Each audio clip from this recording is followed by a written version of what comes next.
네, 우리 다 같이 목도하심으로 4월 17일 고난주간 목요일 새벽 우리 하나님 앞에 예배 드리겠습니다.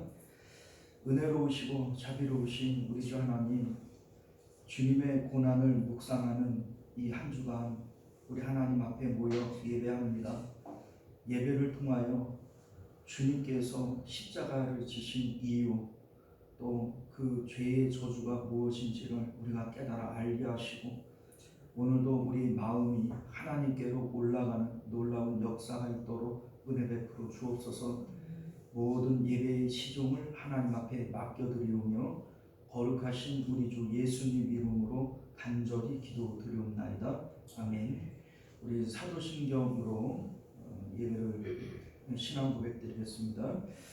전능하사 천지를 만드신 하나님 아버지를 내가 믿사오며 그 외아들 우리 주 예수 그리스도를 믿사오니 이는 성령으로 잉태하사 동정녀 마리아에게 나시고 본디오 빌라도에게 고난을 받으사 십자가에 못 박혀 죽으시고 장사한 지 사흘 만에 죽은 자 가운데서 다시 살아나시며 하늘에 오르사 전능하신 하나님 우편에 앉아 계시다가 저리로서 산 자와 죽은 자를 심판하러 오시리라. 성령을 믿사오며 거룩한 공예와 성도가 서로 교통하는 것과 죄를 사하여 주시는 것과 몸이 다시 사는 것과 영원히 사는 것을 믿사옵나이다. 아멘. 우리 찬송가 407장입니다. 찬송가 407장 구주와 함께나 죽었으니 구주와 함께나 살았도다. 함께 찬송합니다.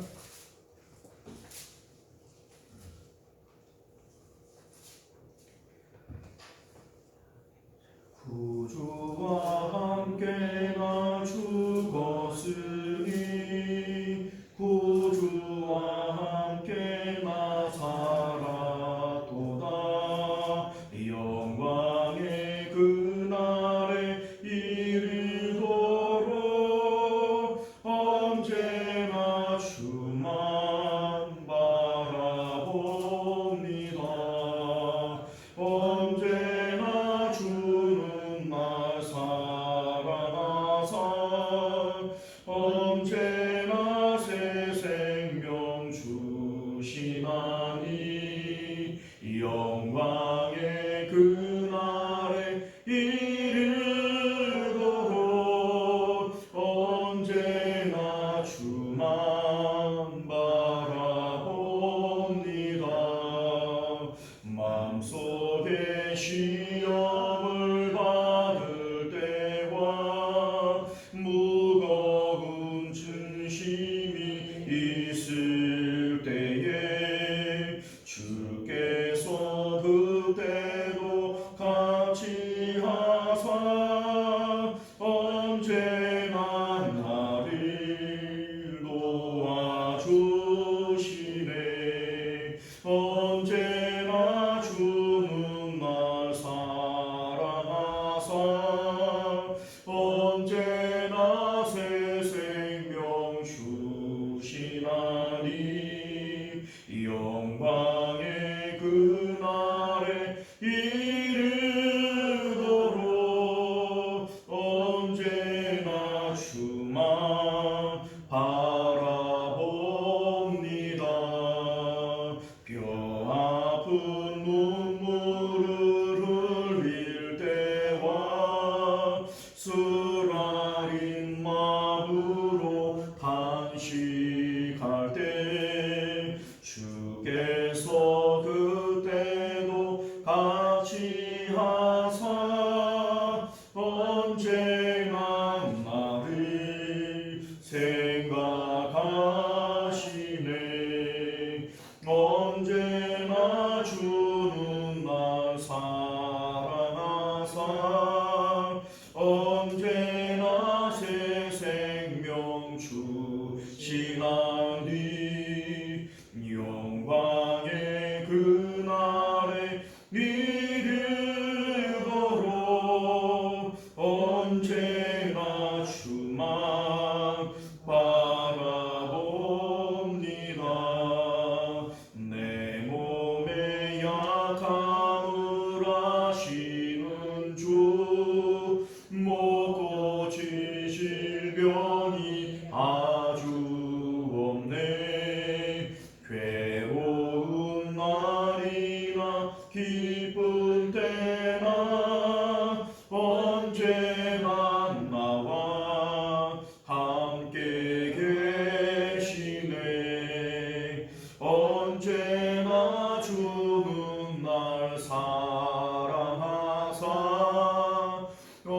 언제나 새 생명 주시나니 영광의 그날에 이르도록 언제나 주만 바라봅니다. 아멘. 자, 우리 하나님 말씀 마태복음 26장 51절에서 56절까지 말씀 우리 함께 교독하여 읽도록 하겠습니다. 자, 51절부터 56절까지 교독합니다. 예수와 함께 있던 자 중에 하나가 손을 펴 칼을 빼어 대제사장의 종을 쳐 그 귀를 떨어뜨리니 이에 예수께서 이르시되 내가 칼로 칼집에 뽑으라 칼을 가져가지 않는 자 칼로 망하느니라. 너는 내가 내 아버지께 구하여 지금 12군단 더 되는 천사를 보내시게 할 수 없는 줄로 아느냐? 내가 만일 그렇게 하면 이런 일이 있으리라 하니 성령이 어떻게 이루어지겠느냐 하시니라. 그때 예수께서 무리에게 말씀하시되 너희가 강도를 잡는 것 같이 칼과 뭉치를 가지고 나를 잡으러 나왔느냐? 내가 날마다 성전에 앉아 가르쳤으되 너희가 나를 잡지 아니하였도다. 그러나 이렇게 된 것은 다 선지자들의 글을 이루려 함이니라 하시더라. 이에 제자들이 다 예수를 버리고 도망하니라. 아멘. 자, 우리 함께 기도하겠습니다. 은혜로우신 우리 주 하나님, 우리가 오늘도 주님의 말씀을 통해서 우리의 영적인 상태를 깨닫게 하시고 예수님의 십자가의 의미를 참되게 깨달을 수 있도록 은혜 베풀어 주옵소서. 예수님 이름으로 기도드리옵나이다. 아멘. 자, 오늘 우리는 함께 읽은 본문의 말씀을 중심으로 죄의 저주를 벗어나 아버지께 가는 길이라고 하는 제목으로 하나님 말씀 함께 나누도록 하겠습니다. 죄의 저주를 벗어나 아버지께 가는 길. 예수님께서 가신 십자가의 길은 죄의 저주를 벗어나 하나님 아버지께 가는 길이다 라고 하는 의미가 됩니다. 우리가 한 주일 동안 예수님께서 이제 걸어가신 그 행적을 따라가고 있는데 예수님께서 목요일 밤에 오늘 본문에 나오는 것처럼 이제 잡혀서 이제 대제사장과 장로들에게 끌려가게 되어집니다. 오늘 우리가 함께 읽은 내용이 오늘 밤에 예수님께 이루어질 일들이 되어지는 것이죠. 자, 오늘 본문의 말씀은 겟세마네에서 예수님이 기도를 마치신 후에 제자들과 함께 내려오실 때 가룟 유다가 이제 군병들과 함께 이제 예수님께 들이닥치게 되어집니다. 은 30에 예수님을 팔기로 하고 입맞춤을 이 군호로 해서 예수님을 이제 넘기게 되어지는 그러한 일들이 있게 되어지는 것이죠. 자, 오늘 51절 말씀을 보면 제자 중 한 사람이 이제 등장을 하게 되어지는데 이제 요한복음을 보게 되어지면 이 제자 중 한 사람이 베드로인 것으로 나오고요. 이 베드로가 말고의 귀를 쳐서 대제사장의 이제 사환인 말고의 귀를 쳐서 떨어뜨리게 되어지고 예수님께서 그 귀를 다시 붙여주시죠. 자, 그런데 오늘 본문에서는 이제 그런 내용들은 이제 없고 베드로에게 예수님께서 칼을 도로 집어 넣어라 이렇게 말씀하시고 아무런 저항이 저항을 하지 아니하시고 이렇게 끌려가시는 이러한 내용으로 이루어져 있습니다. 제자들은 예수님께서 예루살렘에 올라가시면 로마 정부와 아주 큰 전쟁을 일으키지 않을까 이런 생각을 가졌던 것 같아요. 그래서 우리 예수님과 함께 우리들이 죽는 자리에까지도 갈 각오가 되어져 있습니다. 우리는 죽기까지 주님을 따라갈 겁니다. 이러한 굳은 각오를 했던 것이죠. 자, 그런데 예수님께서 이렇게 무기력한 모습으로 끌려갈 것에 대한 것은 전혀 예상하지를 못했던 겁니다. 만약에 예수님께서 싸우기를 원했고 저항을 했다면 베드로가 이 칼을 빼서 싸웠던 것처럼 아마 이들은 죽기까지 아마 싸우다가 죽었지 그렇게 달아나지는 않았을 것이다, 이런 생각을 갖게 되어집니다.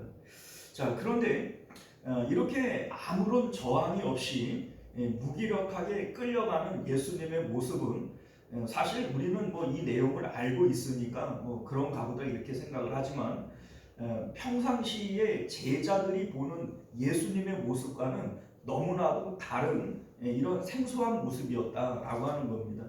자, 왜냐하면 우리가 불과 며칠 전만 하더라도 예수님께서는 예루살렘으로 입성하실 때 수많은 사람들, 정말 뭐 몇만 명이나 되어지는 이런 사람들이 운집한 가운데 그 호산나 호산나 이러한 찬양을 받으시며 사람들이 종려가지 나무를 흔들며 그렇게 입성하신 거 아니겠어요?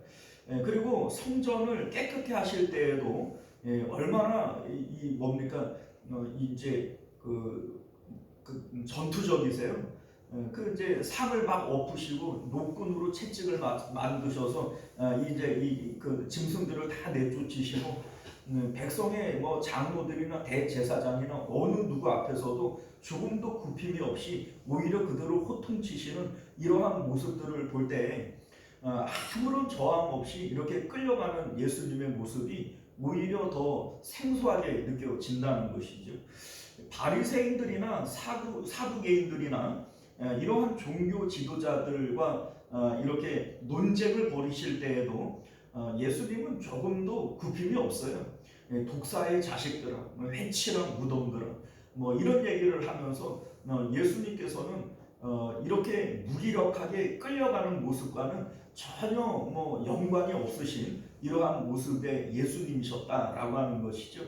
자, 그렇기 때문에 이러한 모습을 보는 제자들 입장에서는 상당히 황당할 수도 있을 것 같아요. 우리 예수님이 이런 분이 아니셨는데 이런 생각이 아마 들었을 수 있다는 것이죠. 자, 그런데 예수님께서 능력이 없으셔서 그런 걸까? 이전까지는 능력이 있었는데 지금은 능력이 없기 때문에 그런 걸까? 그것도 아니에요. 53절을 보게 되어지면 베드로에게 이런 말씀을 하시잖아요. 내가 지금이라도 12영이 더 되어지는 그 뭡니까 이제 그 천사들을 동원할 수 없는 줄로 아냐. 12군단이라고 되어져 있는데 당시 로마의 군제는요, 한 군단이 보병 6,000명과 마병 726기로 이루어져 있다고 그래요. 자, 그러니까 이 12군단 이렇게 얘기를 하면 보병이 7만 명이고 마병이 9,000기예요. 어마어마한 거. 소위 이제 우리가 10만 대군, 10만 대군 이렇게 얘기를 하는데 거의 10만 대군에 육박하는 이제 내용입니다. 근데 우리가 천사잖아요, 천사. 그래서 요한계시록이나 이런 데를 보게 되어지면 7 천사의 이제 그 재앙이 있죠. 천사 하나만 가지고도 이 땅이 완전히 초토화가 되어지잖아요. 그런데 예수님께서는 12군단이나 되어지는 천사를 동원할 수 있다, 이런 말씀을 하시는 것을 볼 때 예수님께서는 능력이 없어서 이렇게 끌려가는 것이 또 아니다 라고 하는 것을 우리가 알게 되어지는 것이죠. 자, 그러면 예수님께서는 지금 무엇과 어떤 방법으로 싸우시길래 이런 모습으로 보여지는 것일까 라고 하는 겁니다. 내가 지금이라도 12군단이나 되어지는 천사도 이제 그 동원할 수 있다, 이렇게 말씀하시는 것은 결국 싸우고 있는 것은 싸우고 있는 거예요. 이 군단이라고 하는 건 군인을 얘기하잖아요. 하늘의 군인들을 내가 동원할 수 있다, 이렇게 말씀하시는 것을 볼 때 지금 예수님은 분명히 싸우고 있는 것은 싸우고 있는 겁니다. 그러면 도대체 무엇과 어떤 방법으로 싸우시길래 우리가 볼 때에는 뭐 아무런 싸우고 있는 사람으로 보여지지를 않고 무기력해 보이고 나약해 보이는 이런 모습으로 보여지는 것일까? 자, 예수님은요 지금 무엇과 싸우시는 거냐면 죄의 저주와 싸우시는 겁니다. 예수님의 싸움의 대상은 죄의 저주다라고 하는 것을 우리가 알아야 된다는 것이죠. 자, 우리는요 이미 죄의 저주 아래 떨어져 있는 존재들이에요. 우리는 사실 저주를 무서워하고 저주를 싫어하거든요. 뭐 이를테면은 예수님을 안 믿는 사람들도 너 저주받아라 이러면 좋아해요, 싫어해요? 아주 그냥 막 열을 내고 막 화를 내고 막 이런 것들을 보게 되어집니다. 특별히 예수님을 안 믿는 사람도 목사가 저주하는 건 정말 싫어해요. 뭐 진짜 저주가 일어날 것 같은가 봐요. 그런 만큼 사람들은 저주를 싫어하고 무서워합니다. 그런데 실상은 우리가 영적으로 이미 큰 저주 아래 떨어져 있기 때문에 거기다가 무슨 저주를 하나 더 보태던가 뭐 하나 빼는 것 자체가 큰 의미가 없을 만큼 우리는 큰 저주 아래 이미 떨어져 있는 상태다라고 하는 것을 여러분들 믿으실 수 있기를 바라요.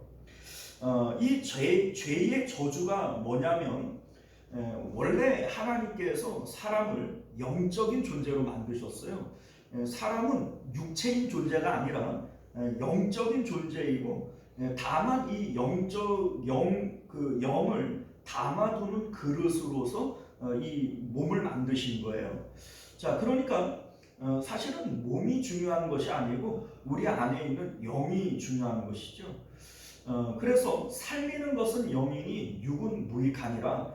예수님께서는 이 육은 그렇게 중요한 거 아니다, 무익한 거다 이러한 말씀을 하시지만 사실 우리는 이 육체가 마치 전부인 것처럼 사람이 육체가 되어진 그것이 바로 죄의 저주 아래 떨어진 상태다라고 하는 것을 여러분들 믿으실 수 있기를 바랍니다. 죄의 저주라고 하는 것은요 원래 하나님과 연합되어져야 할 사람들이 하나님과 분리되어진 거예요. 이제 사람이 영에 대해서는 죽고 이제 육체가 되어진 상태이기 때문에 하나님을 볼 수도 없고 들을 수도 없고 느낄 수 없어요. 그래서 하나님께 대하여 죽어 있는 상태, 이것이 바로 죄의 저주 아래 떨어져 있는 상태다라고 하는 겁니다. 자, 이것이 왜 저주인가? 원래 하나님은요 사람을 하나님으로만 기뻐하고 만족하고 하나님을 내 마음에 모심으로써 우리가 그 안에서만 행복할 수 있도록 만드신 거예요. 그러니까 우리는 이 세상 가운데에서 뭐 돈을 벌어야 뭐 내가 출세를 해야 우리 자식들이 잘 돼야 내가 행복하지 이런 생각을 가지지만 사실은 그게 우리에게 진정한 행복을 줄 수 없습니다. 진짜 행복은 하나님으로만 가질 수 있도록 하나님이 그렇게 사람을 창조하신 거예요. 자, 그런데 우리 이제 전도서 말씀을 보게 되어지면 전도서의 기자인 솔로몬이 내가 마음으로 원하고 눈으로 원하는 그 모든 것을 다 해봤다 그러잖아요. 소위 이 세상의 부귀영화, 지혜라는 지혜, 권력이라는 권력, 뭐 사람의 사랑이라는 모든 인기 다 가져본 사람이 솔로몬이에요. 그런데 그가 말년에 뭐라고 얘기를 해요? 헛되고 헛되다, 모든 것이 헛되다, 이렇게 고백을 합니다. 사실은 솔로몬이 지혜로워요, 안 지혜로워요? 솔로몬이 지혜로운 사람이에요. 지혜로우니까 말년에 죽기 전에 이걸 깨달은 거예요. 지혜롭지 않은 우리들은 죽을 때까지 이걸 깨달아요, 못 깨달아요? 이걸 못 깨닫는 거예요. 왜요? 솔로몬 정도 되어지는 지혜자니까 말년에 죽을 때 되어져서야 그걸 깨닫는 겁니다. 사실 사람들은 이 세상에 내가 죄의 저주 아래 있다라는 것도 모르고 내가 죽어 무의 세계로 들어갈 때 모든 것이 헛되다라고 하는 것 자체를 못 느끼고 살아가요. 죽을 때까지 숨이 꼴깍 넘어갈 때도 이거를 못 느낍니다. 그런데 죽어보면 이걸 아는 거예요. 아무것도 남는 게 없구나. 다 허무하고 다 헛된 것이구나. 바람을 잡는 것이구나. 나는 무로 돌아가는구나. 이거를 거기서 깨닫는 겁니다. 무로 돌아가는 것만 가지고 뭐 문제가 안 되죠. 그런데 이 무로 돌아가는 그 상태가 바로 지옥 형벌의 상태가 되어지는 거예요. 고통의 상태가 되어지는 겁니다. 자, 그런데 솔로몬은 그래도 지혜가 있으니까 죽기 전에라도 그걸 깨닫는 거예요. 사실 우리는 이거를 못 깨닫고 죽을 때까지 그냥 이 세상에 있는 뭐가 있어야 내가 행복할 줄 알고 그거를 그냥 움켜쥐고 그냥 달팽이처럼 손으로 오므리고 이거를 펴지 못하고 살아가는 것이 이게 바로 오늘날 우리들인 것을 여러분들 깨달아 하실 수 있기를 바라요. 자, 죄의 저주라고 하는 것은요, 죄의 저주의 특징이 뭐냐면 내가 죄의 저주 아래 있으면서 죄의 저주 아래 있다는 것 자체를 몰라요. 이게 바로 죄의 저주의 특징이라는 겁니다. 자, 영적인 나는 죽고 육체인 나만 남았어요. 이게 죄의 저주 아래 있는 상태란 말이죠. 우리 창세기 6장 3절을 보면 사람이 심판받고 멸망할 수밖에 없는 이유가 뭐예요? 그들이 육신이 됨이라.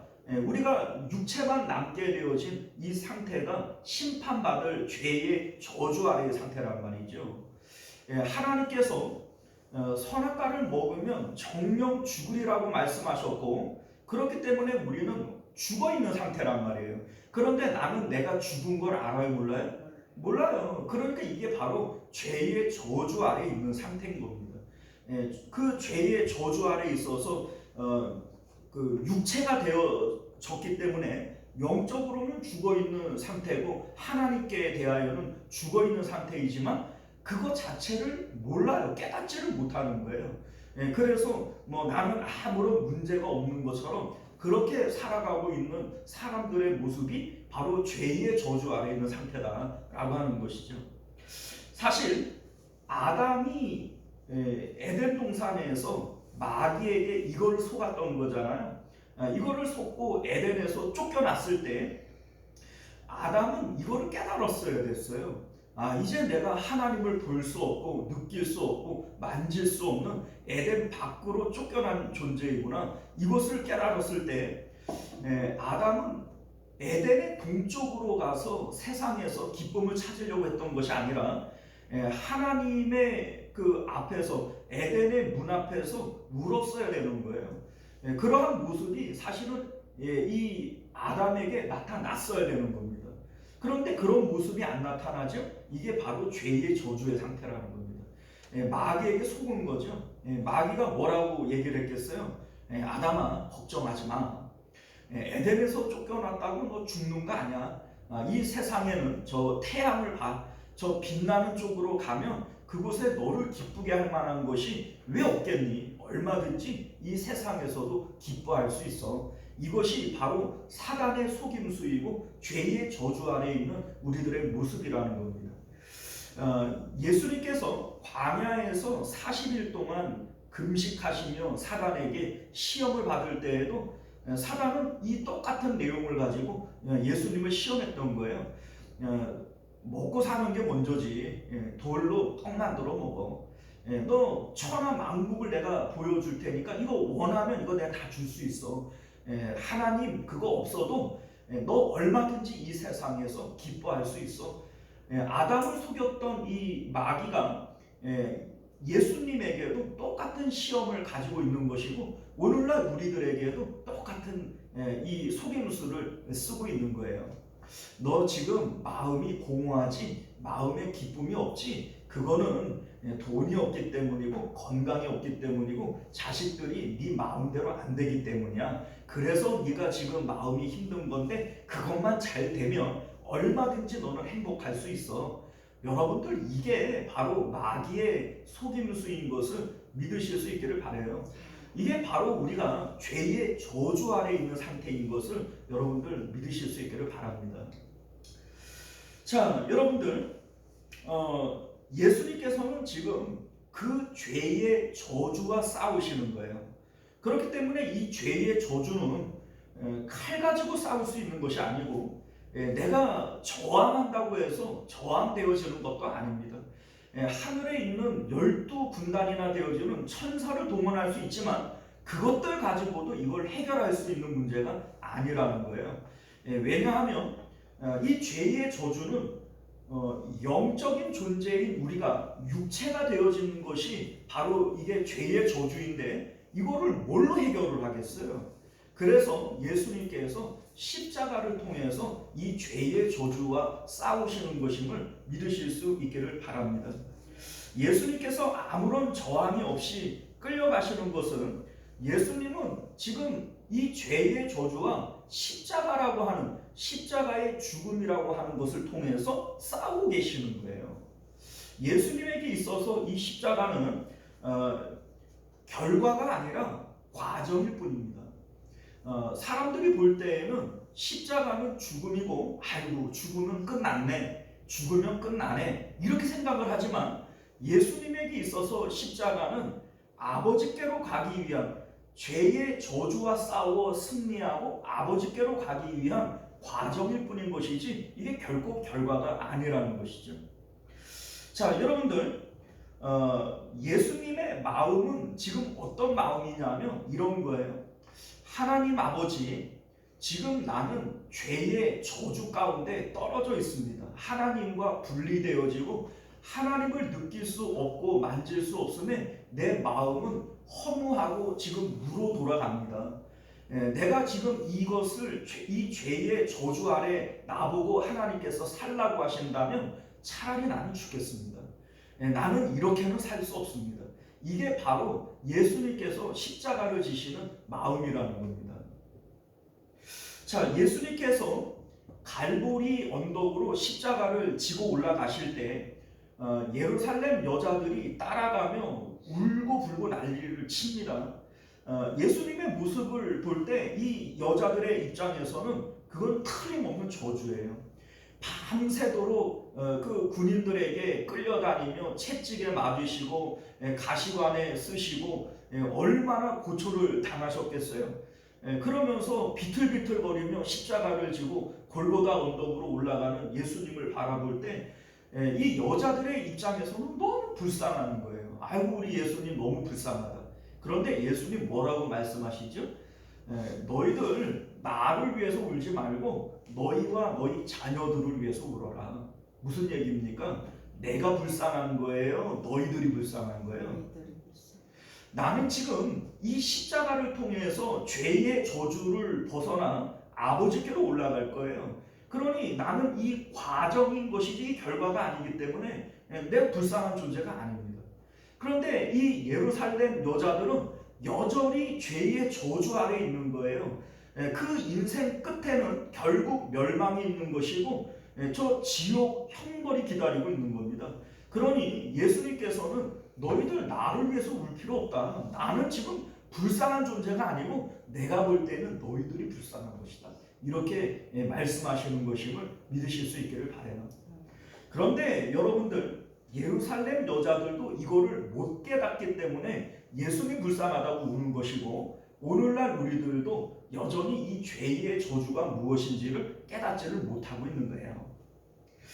자, 예수님께서 보실 때에는 우리 입장에서는 그래요. 십자가의 죽음만큼 저주가 어디 있어요? 고통받고 사람들로부터 모욕을 받고 치욕을 입고 옷이 벌거벗겨져서 십자가에 죽습니다. 세상에 저주 이런 저주가 없죠. 그런데 예수님께서 보실 때에는 그거는 저주가 아니라는 거예요. 그게 무슨 저주냐? 진짜 저주는 너희가 영적으로 하나님과 끊어져서 이제는 하나님을 볼 수 없고 만질 수 없고 느낄 수 없는 그 상태가 진짜 죄의 저주의 상태이다. 이거를 우리에게 말씀하고 싶은 겁니다. 여러분들 이게 우리에게 저주의 상태라는 것을 느끼셔야 되는 거예요. 이것을 못 느끼는 사람은 예수님의 십자가를 따라갈 수 없습니다.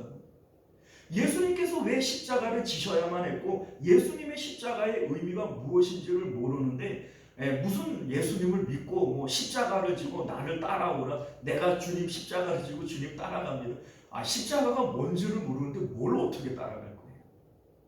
여러분들, 지금 나는 이미 죄의 저주 아래 떨어져 있는 거예요. 그래서 이 세상 가운데 솔로몬처럼 모든 것을 다 가졌고 모든 것을 다 누렸을지라도 이거 허무한 것이라고 하는 것을 이거 여러분들 아셔야 됩니다. 나는 이미 그 죄의 저주 아래 떨어져 있기 때문에 다른 어떤 저주를 조금 더 보탠다고 그게 뭐 대단한 것도 아니고 뭘 조금 뺀다고 해서 그게 뭐 엄청 좋은 것도 아니에요. 여러분들, 예수님은 이 죄의 저주를 특별하게 깨달았기 때문에 지금 이 십자가를 아무런 저항 없이 그냥 따라가시는 것임을 믿으실 수 있기를 바랍니다. 기도하겠습니다. 은혜로우신 우리 주 하나님, 예수님의 십자가를 묵상하는 우리 이 고난 주간의 목요일, 예수님께서는 아무런 저항이 없이 십자가 그 고난에 동참하셨습니다. 우리 하나님, 그리고 우리에게 너희들도 자기 십자가를 지고 나를 따라오라 말씀하십니다. 지금이라도 12군단이나 되어지는 천사를 동원할 능력이 있으면서도 예수님은 왜 아무런 저항 없이 끌려가셨습니까?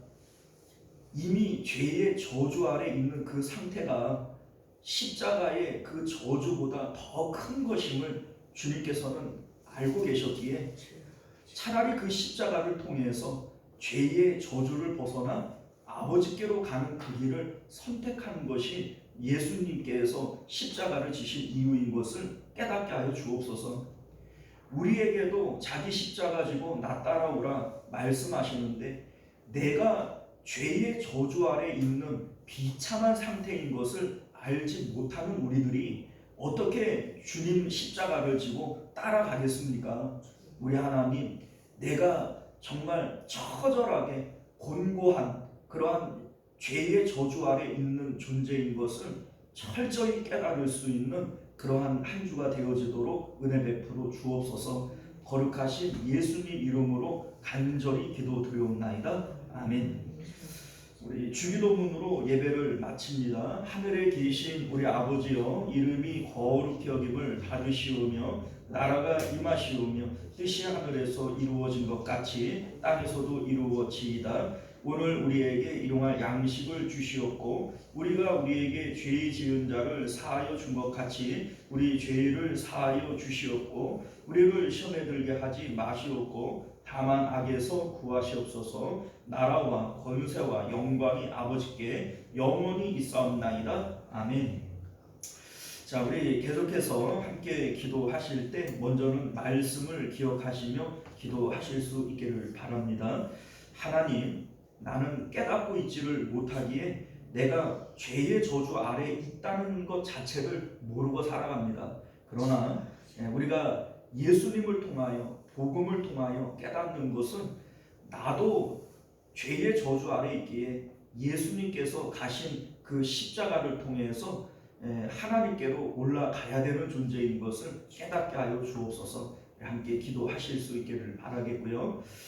또 나라와 민족을 위해서 기도하실 때 21대 대통령 선거를 위해서 또 우리 산불 피해를 통해서 고통받는 우리 이웃들을 위해서 함께 기도하실 수 있기를 바랍니다.